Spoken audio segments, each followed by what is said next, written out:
I'm here to help you with some of the angst of the holidays. Some describe this time of year as the most joyous time of the year. Others, like me, who, I don't want to say control freak, that are control lovers, type A personalities, perfectionists, we can get a little angst-ridden this time of year. There's a lot going on. There's a lot to do. So what I want to do today is help you with some information to avoid some of the angst. And those who like to control things, there are a few things you can control this time of the year, and then there's a few things you need to let go of. The first is your schedule. Your schedule is everything. That controls your life. So treat it. Treat it like it's the most sacred thing to you, because you put something on your schedule, you're committing to it. You commit to doctor's appointments, you commit to business meetings. So make a commitment that what you put on there is important and is going to happen. Okay, so you have a lot of outside invitations for parties, events, that sort of thing. Try not to say yes to all of them, but Marie Kondo your schedule. You know, pick the ones that bring you the most joy. If they all bring you joy, great, depending on how many that is. But if you have a lot of joy from the invites you're getting, then go to them, have fun, that's awesome. If you see a few of them come in and it's like, I'm just gonna be stressed out, I gotta drive across town, I don't think that's gonna work out. Think about how it's really gonna make you feel and then decline with grace. And if it's a good friend and someone you really like, but you just know after the long day you've had and driving an hour traffic, if you're in Los Angeles, pretty much takes an hour to get anywhere in the evening, and if it's raining, it's just gonna be a lot and you're gonna show up empty and tired. So what I suggest when you really have a good friend who's having a party that you just don't have the steam to go to, call her. Yeah, call. If not, texting is a little impersonal. If you can call her, just tell her, hey, I am at the end of my rope. I don't have any energy right now, but I really want to see you. I can't come to your party, but can we get a date on the books to go for a long walk? Honestly, that is more personal. You get to catch up versus being in a big party situation where you're just going to feel more depleted. So there are ways to cancel that doesn't have to be bad for you or for the other person. And I find offering something in return, like, hey, let's take a long walk, or let's take a hike, let's do something meaningful. I really want to hear what's going on with XYZ. So that is a graceful way to decline an invite when you just have too much going on. Okay, so you're going to commit to the parties and events that light you up and are going to bring you joy. And then you're going to commit to some quiet time. You're going to schedule it. It's going on your calendar. Because like I said, you commit to your doctor, you commit to business meetings when you show up. It's on your calendar. But do you ever put time for yourself on there? That it's it's just dedicated you time. Whether it's a bath, whether it's reading, whether it's doing nothing, just sitting quietly. Put it on your schedule. And it can be 10 minutes in the morning for meditation, for some breathing. It can be 10 minutes at the end of the day. It can be a Sunday 8-hour you day. Find what works for you. 8 hours may not work for everyone, but maybe it's once a month you get that on the schedule. And maybe you do it with a friend, maybe you don't. But schedule that, because we put all of the other priorities of basically everyone else on our schedule. And then we take the leftovers for us. Like, oh, well, I've got a little window right here. Maybe I'll slip something in. No, schedule it. Make it happen. Okay, commit to parties that light you up. Say no to the rest in a nice way. Commit and schedule you time for some self-care. And then there are 3 things that are essential for your healthy body that you should schedule and commit to every day. And that's your diet. Your diet gives you the energy, it gives you the fuel, it gives you brain power. If your diet is off, you're not going to feel good. And this is a really tough time of year for sugar. The sugar is everywhere. There's sweets everywhere. And that sugar is what sends you in the tailspin. It makes you go up, makes you go down.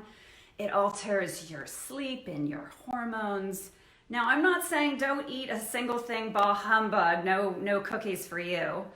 But if you decide to eat the cookie, make sure you're exercising. You should be exercising all the time anyway. But definitely make sure you're exercising this time of year when there's so much sugar going around. Because what happens to that sugar, if that sugar doesn't get burned off through exercise, it turns to fat. It's extra calories. You'll get that right there in the middle. So definitely move your body even more if you're indulging on occasion. I'm not a deprivation lady, like, hey, you can never eat that, but just make sure your exercise is meeting your sugar intake. All right, so diet, exercise. I just told you exercise is super important. Burn those extra calories. It also releases endorphins, makes you happy. It's the feel-good hormone that releases when you exercise. So diet, exercise, and sleep. Sleep is so important, and that's definitely one of those things that also you don't schedule it. You're like, I've got all these other things to do, and your sleep gets pushed. And if you're eating too much sugar, you're eating too late, or drinking too much and too late, your sleep will be off. And when your sleep is off, everything is off. Your energy is low, you're pulling yourself through the day, your clarity is off, your memory is off. It's a battle, these three. But when one of them gets off, diet, exercise, and sleep, the rest go down. So try and eat some healthy greens, just tons of vegetables. There's no such thing as too much vegetables this time of year. Vegetables, exercise, move your body at least 20 to 30 minutes a day. Take a walk with a friend. Talk to someone on the phone if you want while you're walking. And then get your sleep. Okay, when you do all of these things and you schedule what you can schedule, then there comes a point where you just need to release. There are things that are going to happen that are out of your control. And believe me, I am not happy when that happens.